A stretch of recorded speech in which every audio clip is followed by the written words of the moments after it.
Alright, let's take a look at these problems for our Skill 15 review. We have an upcoming exam. Remember, you're going to have that reference sheet. We've given you that reference sheet. Make sure that you take enough time to look at it and stuff and to know it before the test. If you have to take time during the test to study your reference sheet, you're most likely not going to finish the questions. You want to use it as a crutch. Most likely you already know the material, but just to double check yourself to make sure you don't make any silly mistakes, refer to it, but know exactly what's on it and stuff ahead of time. Alright, so let's take a look at these.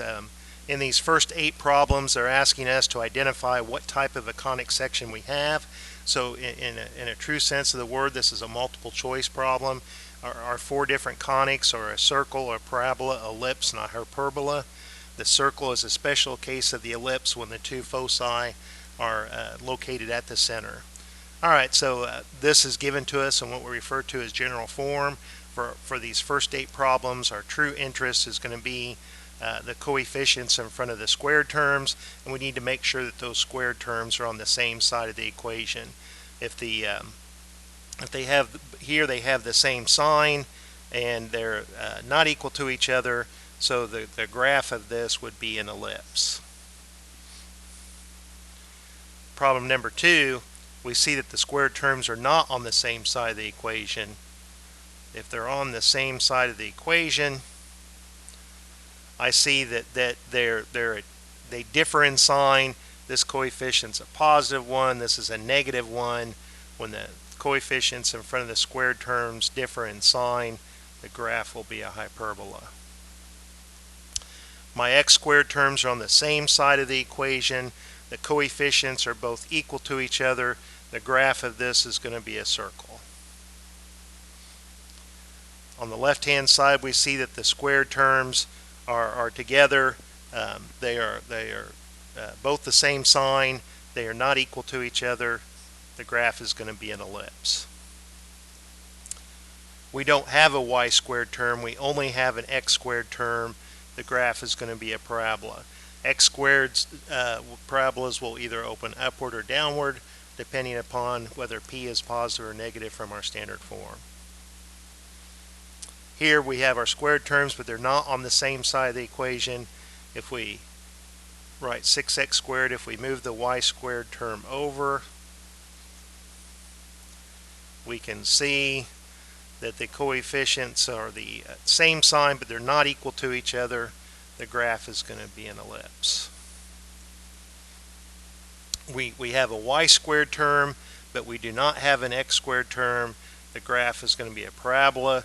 When it's y squared, the parabola will open to the left or to the right, depending upon the value of p. If p is positive, it'll open to the right.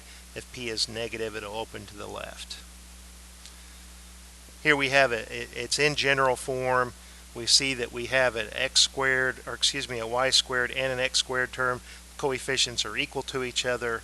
They're going to be a circle. Now here, they're asking us to write this in standard form, and they tell us that it's a circle. I just verify that by looking at the coefficients of the squared term, and we see that they're equal to each other, so this is a circle. If you take a quick inspection of all of the values, you see they're all even, so it may help you if you just divide everything by 2 just to make the numbers smaller and easier to deal with. So if we do that, x squared minus 6x plus y squared plus 10y minus 15. And now we need to complete the square on the x's and the y's, and to move the constants to the other side of the equation. So to complete the square, we look at the coefficient in front of the linear term, take half of it and then square it. Half of negative 6 is negative 3, but to square that is 9. We're going to add 9 to the left hand side. To balance the equation, we'll be adding 9 to the right hand side in just a second. For the y squared, the coefficient from the linear term is 10. Half of 10 is 5. 5 squared is 25. Now, the constant term, we need to add 15 to both sides to move it. When a term changes sides, it changes sign. We've added 9 to the left-hand side. We need to add 9 to the right-hand side. We've added 25.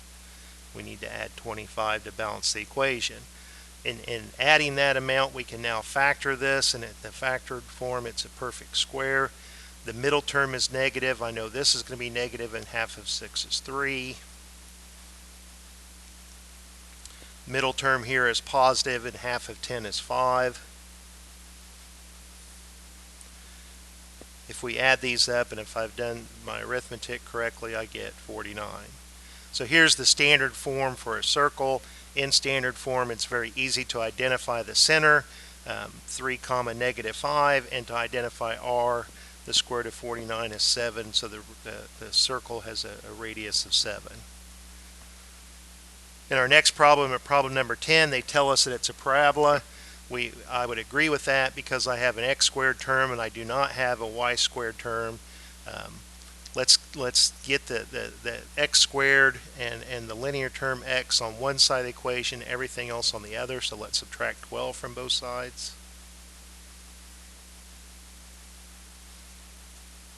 We now want to complete the square on the x's.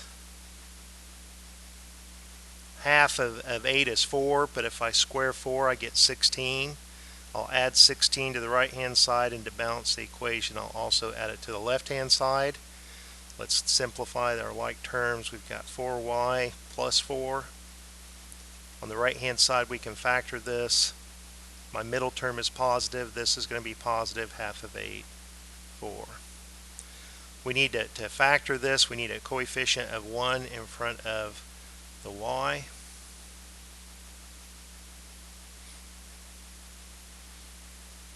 So here we have it in standard form. That's acceptable. Some people prefer to have the squared on the left, and of course for any equation you can flip the sides. So we know that we would identify the coefficient in front of the linear term as 4p, and divide by 4, and p would equal 1. Since that's positive, since it's x squared, the parabola would open upward. Alright, let's take a look here. They give us another parabola. Let's keep the x's, the x is being squared, let's keep that on the left-hand side. Move everything else on the right-hand side.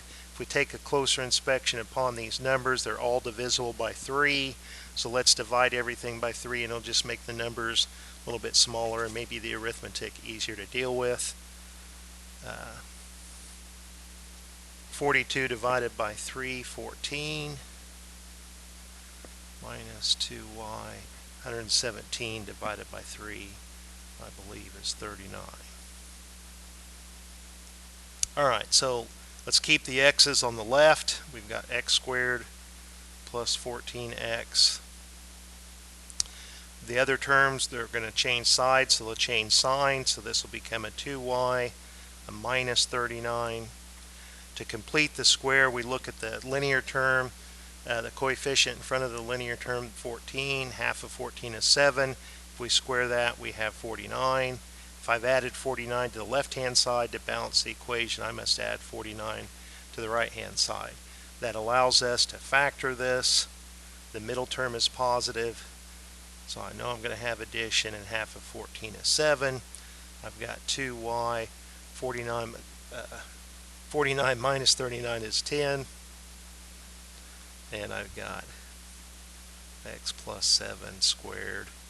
We need to factor out to get a coefficient in front of y to be 1, so let's factor out a 2. And then we've got y plus 5. So it's x squared, the parabola opens upward. You would set 4p equal to 2, so p is equal to 1/2. The coordinates of the vertex, -7, -5. And we'll do some of that. When we go to graph it, we'll look at the specific details and the properties of each one. Here it's just asking us to write it in standard form, so we've done that. Alright, we have an ellipse in number 12. If we take a quick look at that, all of those are even numbers, and no, they're not. The 9 right there is not even. Alright, so I can't do that. Alright, let's move our constant term to the other side. Let's complete the square on both the x's and the y's. We'll factor out a 9 here, because remember, to complete the square we want a coefficient of 1 in front of our x squared terms. Half of 4 is 2, 2 squared is 4. But here, when I'm adding 4, I'm actually adding 9 times 4 to the left-hand side. I have to remember that when I balance the equation on the right-hand side, that I have to add 36 to the right-hand side. Alright, so here let's factor out a 4.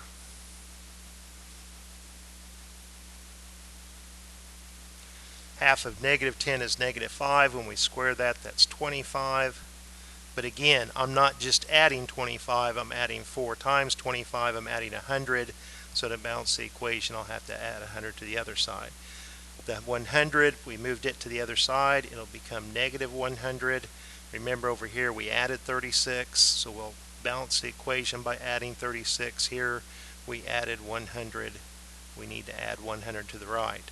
On the left-hand side, we can now factor this trinomial as a perfect square. Middle term is positive. This is going to be positive. Be careful, don't make sign errors. That's why I'm saying that each time. Middle term is negative. This is going to be negative. The negative 100 and positive 100 cancel each other. We've got 36. Now, for the ellipse and the hyperbola, the right-hand side, we need it to equal 1. So we need to divide everything by 36. So if I divide that by 36, every term gets divided by 36. We reduce our fractions. So we have x plus 2 quantity squared over 4, y minus 5 quantity squared over 9. That equals 1. Since it's addition, we know it's an ellipse. The center of our ellipse is at negative 2, 5. The major axis of the ellipse is going to be vertical. The larger denominator is 9. 9 is bigger than 4. The denominators tell us a squared and b squared, and we'll see that when we go to graph it, the details and properties of the ellipse. But here it is in standard form. Alright, the next one is a hyperbola. We can verify that if we look at the coefficients in front of the y squared and x squared term. We'll see that they're opposite in sign. This one's positive, this one's negative. That's how we know it's a hyperbola. If we take a look here, I don't believe that I have any common factors there. No, because nothing divides. So I'm always looking at times if I can divide anything to make the numbers smaller and just easier to manage. So here we're going to complete the square on the y's and the x's. Let's factor out a 49 here. We need the coefficient in front of our x squared and y squared to be 1. If I factor out that 49, 49 times 6 gives me the 294. Half of 6 is 3. If I square 3, I get 9. But remember, we're actually 49 times 9 is what we're adding to the left-hand side, so we've got to add that same amount on the right-hand side. Now here, with the hyperbola, I need a coefficient of 1 in front of the x squared, so I'm going to factor out a negative 16. I've got x squared minus 2x. The negative times the negative is positive, so be careful with signs. Half of negative 2 is negative 1, but when we square that, we have a positive 1. But we're not adding 1, we're actually subtracting 16 times 1. So we're subtracting 16. We've got to remember that when we balance the equation. Alright, so on the right hand side we had this constant 359. 49 times 9 is 441. Yeah. And then we subtracted 16. So let's come over here and write this as a perfect square. We've got the middle terms positive, so we've got y plus 3 squared minus 16 times x minus 1 squared. And if we add these together, what do we get? I think we get 784. So, like I said, in the ellipse and the hyperbola on the right-hand side, we need it to be 1. So we need to divide this by 784. So every term gets divided by 784. And so here we have y plus 3 quantity squared over 16 minus x minus 1 quantity squared over 49, and that equals 1. So with it being y minus x, our hyperbola is going to open up and down. Remember that our b squared is 16, our a squared is 49. The center of the hyperbola is 1 comma negative 3, and we'll see that the details and the properties later on when we go to graph these. Alright, so they give us again a hyperbola. We know it's a hyperbola because the coefficients in front of the x squared and y squared are opposite in sign.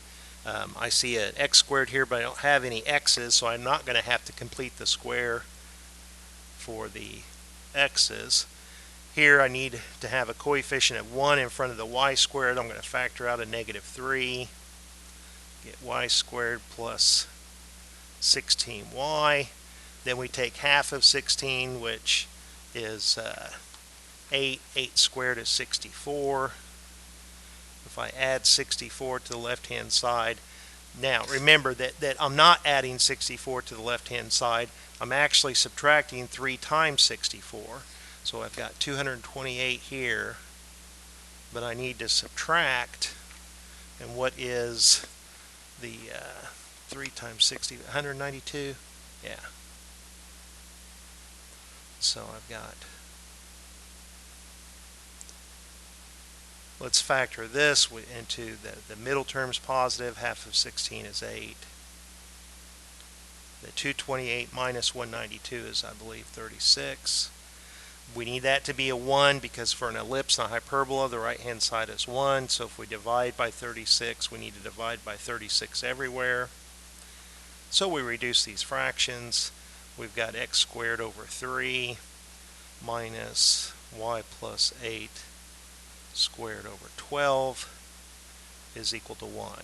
So it's a hyperbola. We have subtraction. Since it's x squared minus y squared, it's going to open left and right. And a squared is 3, b squared is 12, and we'll see the details a little bit later on. So let's move on. Alright, so here we're getting to where they want us to do the details. They want us to make a graph of it. They're giving us the equation here of a circle. We know it's in standard form. We're not subtracting anything from x or anything from y, so the center of this circle is at 0, 0 at the origin. And the radius, r squared is 16, so the radius is 4. And so if we just to sketch it, now my sketch may not look all that fantastic, but if I go 4 to the right, 4 to the left, up 4, down 4, make an attempt to make this a circle. And remember, we're not going to grade you on how, if your circle looks a little bit more like a Picasso sketch, it's going to be fine. Alright, so we've identified this center, we've identified the radius, we've attempted to sketch a circle, and I believe that's good enough for that one. Alright, so here they give us a circle again in standard form. Now this time it's not centered at the origin. The center, remember, it's what are you subtracting? You're subtracting 4. We can rewrite y plus 5 as y minus a negative 5. If r squared is equal to 4, then r is equal to 2. So let's find our center. If we go to the right 4 and down 5, there's the center of our circle with a radius of 2. If I just go up 2, down 2 from the center, to the left 2, to the right 2, and do my best to make this a curve and just kind of sketch it in. Like I say, it's not going to look absolutely perfect. You don't have to go get a compass out of the drawer and be a draftsman and make it perfect. Alright, so here we see, well, in the directions we see that it's a parabola, but it's y that's being squared and the x is not being squared. We do see that it's in standard form. It's easy for us in standard form to identify the vertex Again, it's what you're subtracting, so it's 6 comma negative 3 and because it's y squared, it's opening left or right. Let's determine the value of p to determine whether it's to the left or to the right. The coefficient in front of our linear term is negative 8, so we set 4p equal to negative 8, divide both sides by 4, p is equal to negative 2. Since it's y that's being squared and since this is negative, I know this is opening to the left. So let's come and plot our vertex. We've got 6, negative 3. If I go to the right 6 and down 3, there's my vertex. I know that my parabola is going to open to the left. I know that my focus is going to be inside of the parabola. So if I go left 2 units, 1, 2, there's going to be my focus. If I go to the right 2 units, then I'm going to have my directrix. So let's draw that as a dashed line. If I go to the right 1, 2, really maybe this is, since we're writing it over here, maybe you don't have to sketch that in because it does technically say just to sketch the parabola, but I'm going to do it anyway. Alright, so the coordinates of my focus, if I move to the left or to the right, it's affecting the x coordinate. The y coordinate is going to stay the same. If I go to the left of 6, I'm going to be at 4, negative 3.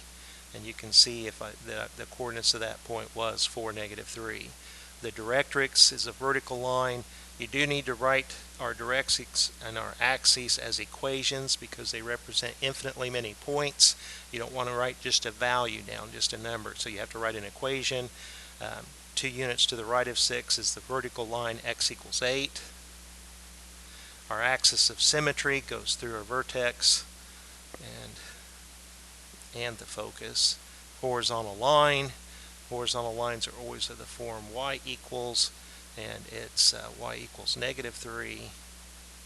We have the p that we identified as negative 2. Now, technically, if I'm going to draw a detailed graph here, it does say a sketch. I'd want to come down and maybe get a few more points so that I can sketch this parabola a little bit better detail. For now, I'm going to leave it like that. I can leave it up to you. I'll check with Mr. Eppert and see what he thinks as far as how detailed we have to be in our sketch. But we know it's opening to the left, and we've given the properties and the details there. The last thing to do would just be fill in a few points and to finish the graph. Alright, so again, here we have a parabola. I know it's a parabola because x is being squared and y is not being squared. It's given to us in standard form. We can identify the vertex very easily when it's in standard form, 6, 0, because see, we're not subtracting anything from the y. Since it's x squared, it's going to either open up or down. Whether it opens up or down depends upon the sign of p. P, we can find it by taking the equation. 4p is equal to the coefficient in front of your linear term. So if 4p equals 4, then p has to equal 1. So if we go over 6, 0, and like I say, since it was x squared and that's positive, our parabola is going to open upward. Our focus is 1 unit away, so if we move, our focus is always contained inside the bowl of our parabola. With this opening upward, our focus is 1 unit above, so it'll be at 6, 1. I know that my graph is going to open like this. I know that the directrix, where the focus was p units away, so was the directrix. Your parabola will never cross your directrix. This is a horizontal line, so it's of the form y equals. So 1 unit below this vertex, y equals negative 1. Our axis of symmetry passes through both the focus and the vertex. In this case, it's a vertical line. X equals 6. So we have all of the detailed information that they asked for. We have provided a rough sketch. If we need more specific points, we can easily come down and pick a few values for a table.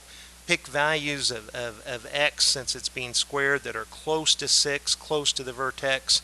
On that last one, since it was y squared, pick values of y that are close to that vertex, close to -3. So I would pick a y equals -2, a y equals -4, and you know, because of the symmetry, whenever you get one point in the table, you're going to get another point for free. So it doesn't take you very long to fill out that table if you understand the axis of symmetry and how the points are symmetric about that line.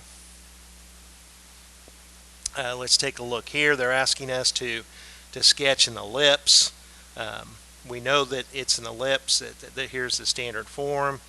From the standard form, it's very easy to identify the center. You're not subtracting anything from x, so that's 0. What you're subtracting from y is 4, so my center is at 0, 4. And underneath the x squared is where we find a squared, so the square root of 49 is 7. That tells us a. The square root of 36 is 6. That tells us b. Now the relationship for an ellipse, c squared is equal to the difference of the denominators, and we want that difference to be positive. So in this case, it's a squared minus b squared. I believe that's 13. So our c is the square root of 13, and that's going to tell us, that's going to be able to locate our focus, that our focus point is going to be square root of 13 units away from the center. Alright, so let's do that then. So with our center being at 0, 4, well, let's come in and use this a and b. The bigger denominator is underneath the x squared, so my major axis is going to be horizontal. If I go to the left 7 units, I'll be out here at -3. If I go to the right 7 units, I'm a little bit off of my graph over here at 11. And we will make an attempt to double check on the exam to make sure that when we do sketch this graph, that we give you a large enough graph that you won't have points that are off the edge of the graph. We'll make every effort to make sure that is a little bit better for you for the exam. If I go on my minor axis 6 units away from the center, if I go 6 units up, if I go 6 units down, if I attempt to, okay, it's not looking,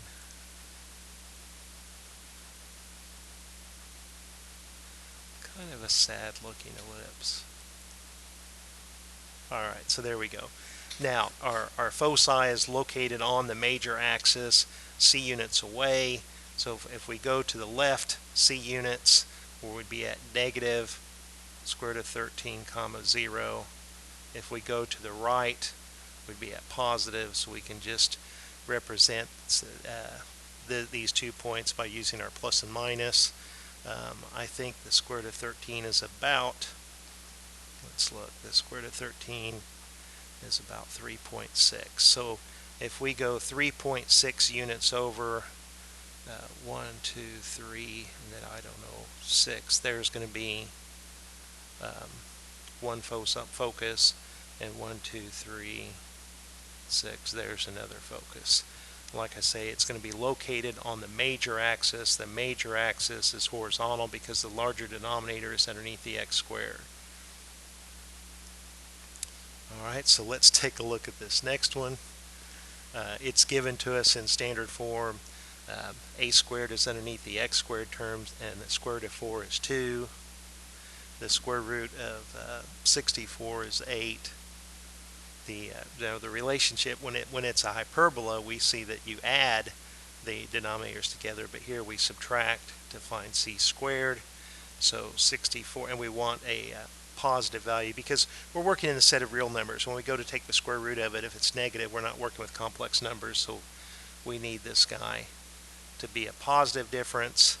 If we take the square root of 60, we can simplify our radical. We know that 4 times 15 is 60, and the square root of 4 is 2, so we can definitely simplify that radical and express it as 2 radical 15.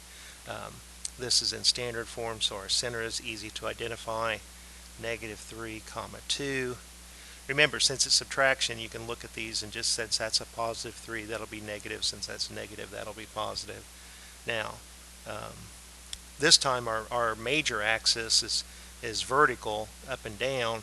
So let's come in and plot this. If we go -3, +2, there's our center. If we go 8 units away, if I go 8 units up, I'll be up to the very edge of the graph. If I go 8 units down, I'll be here. If I go 2 units to the right from the center, 2 units to the left, so we've got this ellipse that's a lot more elongated than the other one was. And again, just do your best to sketch it in there. Alright, it's kind of sad looking, but hey. Alright, so if we take a look at what is an approximation for, I think that if we key that into a calculator, we get about 7.7. Alright, so if we go almost 8 units up, 1, 2, 3, 4, 5, 6, 7.7. Look how close we are, because the A was 8 and 7.7. We are, that's another thing to double check, to make sure that your foci are inside of the ellipse and not on the outside. So there we have it. So as far as the 7.7 was just an approximation, so I could put a point there, but as far as the exact values, the x coordinate's going to stay the same. And from this 2, if you go down, you're subtracting 2 radical 15, and if you go up, you're adding. So this is just a shorthand notation for the location of those 2 foci there. Alright, so let's take a look. This guy, since it's subtraction here, we're going to have a hyperbola. In graphing a hyperbola, we've talked about that central box. So we'll have a rectangle in here, and we'll use the diagonals of the rectangle to be asymptotes, and from there we'll try to make the sketch the best that we can for this hyperbola. So since it's x squared minus y squared, our hyperbola is going to open left and right. If it was y squared minus x squared, it would open up and down. Since this is in standard form, it's pretty easy to identify the center. We've got an x coordinate of -2. We're not subtracting anything from the y, so that's 0. We've kept consistent. Now some textbooks do change the a squared and b squared. If you're looking on the internet and you're looking at additional examples from Purple Math or patrickjnt.com or Khan Academy and stuff like that, be aware of how they define a, b, and c. We've kept consistent and always called a squared to be underneath x squared.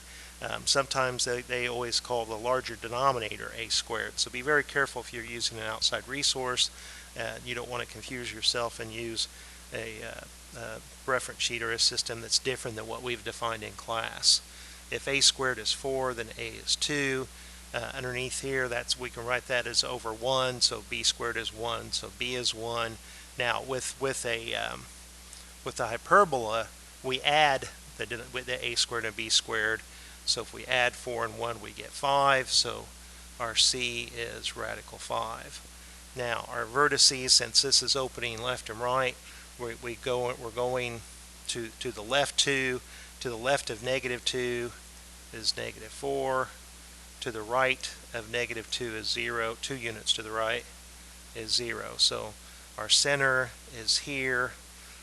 We've got one vertex that's 2 units to the left. We've got another vertex that's 2 units to the right. Now let's sketch in our little box here. I believe I have some dashed lines. Let's make that blue. So with 1 unit above here and 1 unit below and 2 units to the left and 2 units to the right, here's that central box. It's going to help us. Let's draw through the center and out through the diagonals here. This is one asymptote, and then here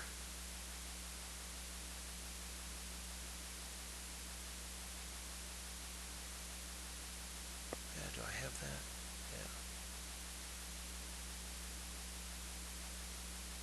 Yeah. All right. The foci are square root of 5 units away from the center. Remember that we don't call it a major axis and minor axis. We call it the transverse axis and the conjugate axis. So be aware of the vocabulary. That's kind of changed. My foci is located inside of my hyperbola, so if I move to the left, and now this time it'll be a little bit bigger than A. This square root of 5 is approximately 2.2, 2.1, yeah, 2.2.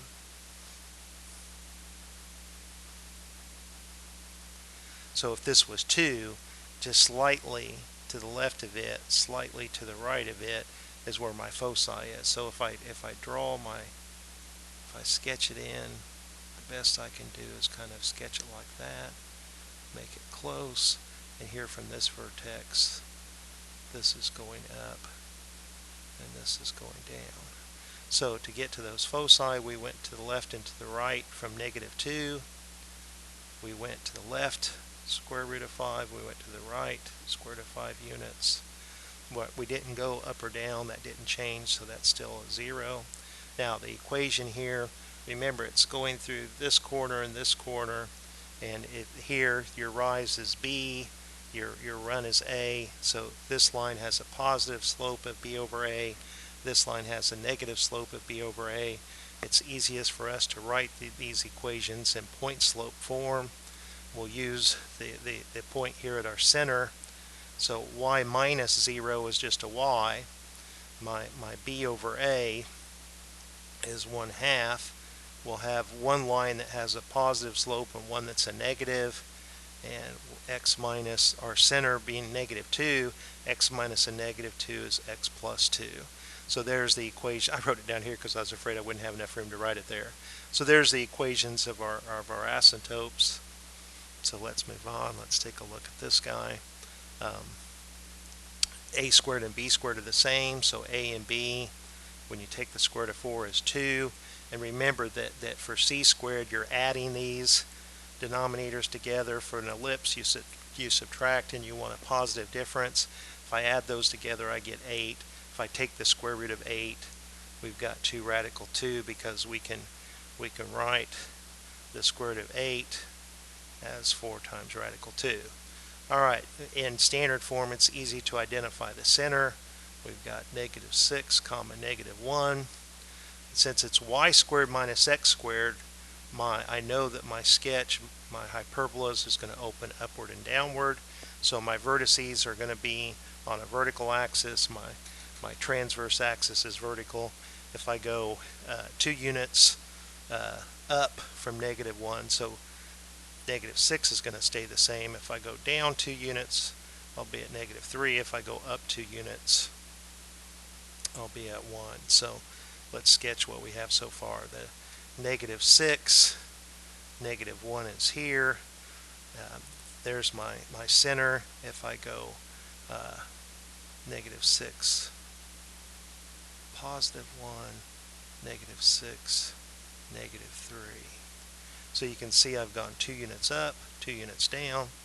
I want to have my box, and if I go 2 units to the right and 2 units to the left, so my central box, if we sketch that in with a dashed line, we've got this.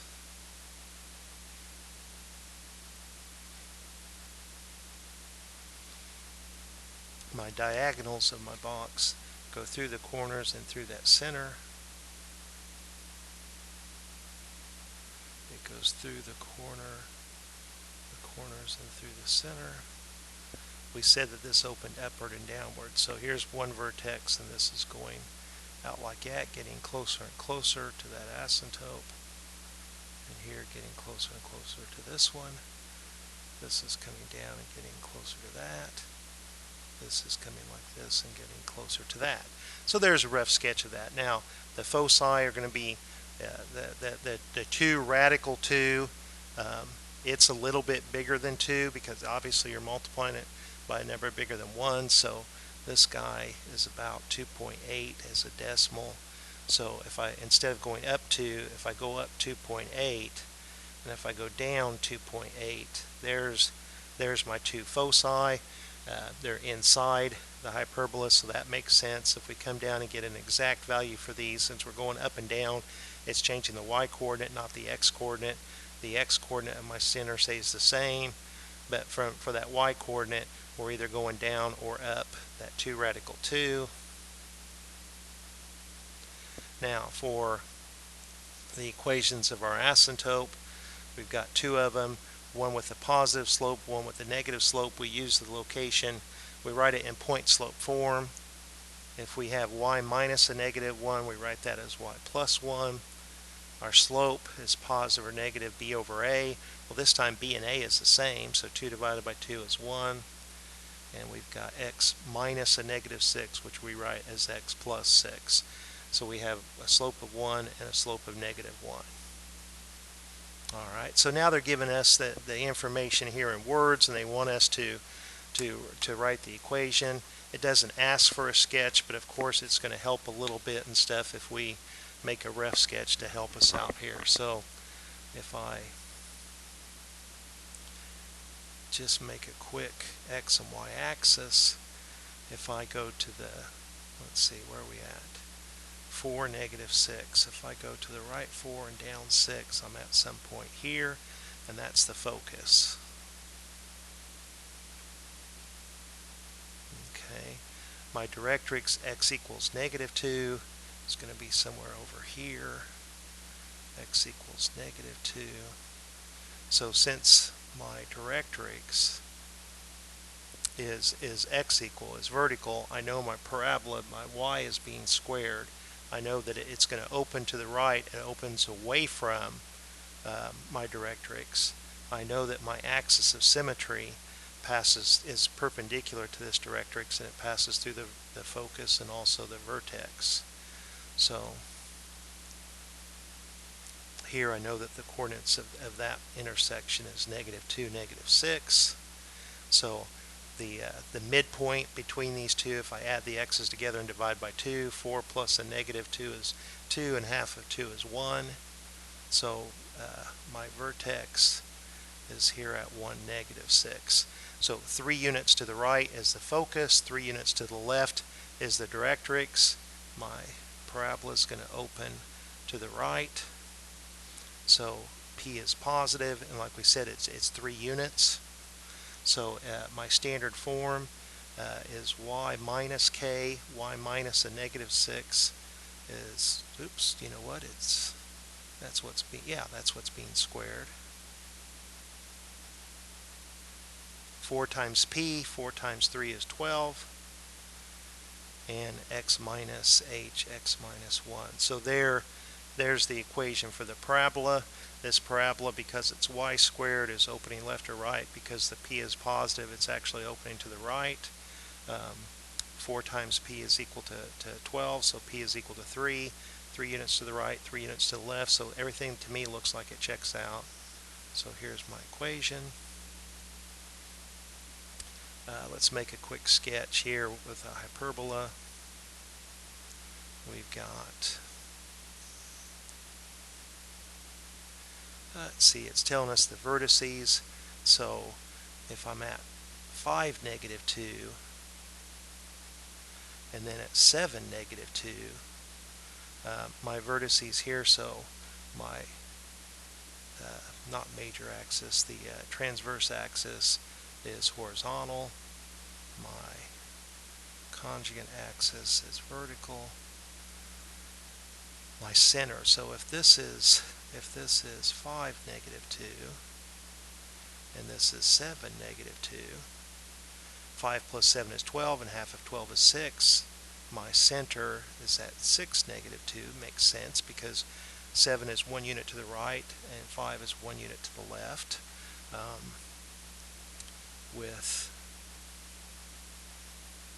I know that it's going to open like this. So I know that it's x squared, so I've got x minus 6 squared minus y minus a negative 2 is y plus 2. I know this guy equals 1, and the distance between here is 1 and 1 squared is 1. And now the focus. The focus is one of them. It's given as 9, 2. Or excuse me, 9, negative 2. So the distance from 6 to 9 is 3.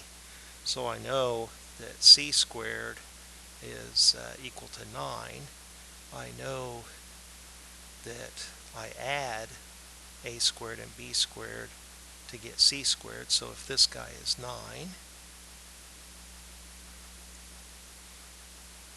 and if this a squared, we already determined it to be 1, then we know b squared, subtract 1, we know b squared is equal to 8. So there we've got x squared minus y squared. It's opening left and right. Our center is at 6, negative 2, with the vertices to the right and to the left 1 unit. Everything to me looks good. Alright, so this might be our last one here, I think. Alright, so we have endpoints of, let's make a sketch real quick.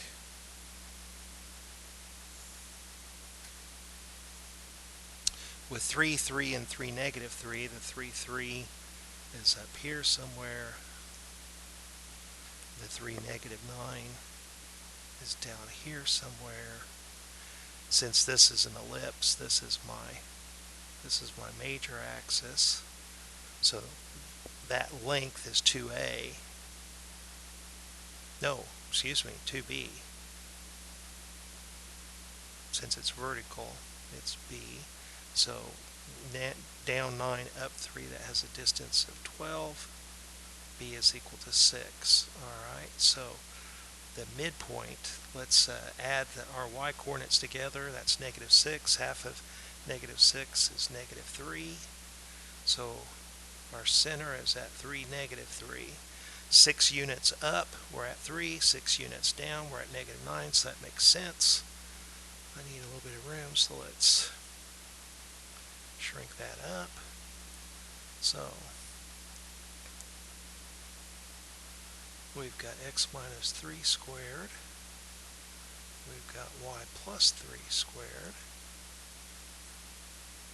My bigger denominator is going to be this guy, because I know that's the major axis. Now the length of the minor axis, they're telling me it's 4 radical 5, so that means that a is 2 radical 5.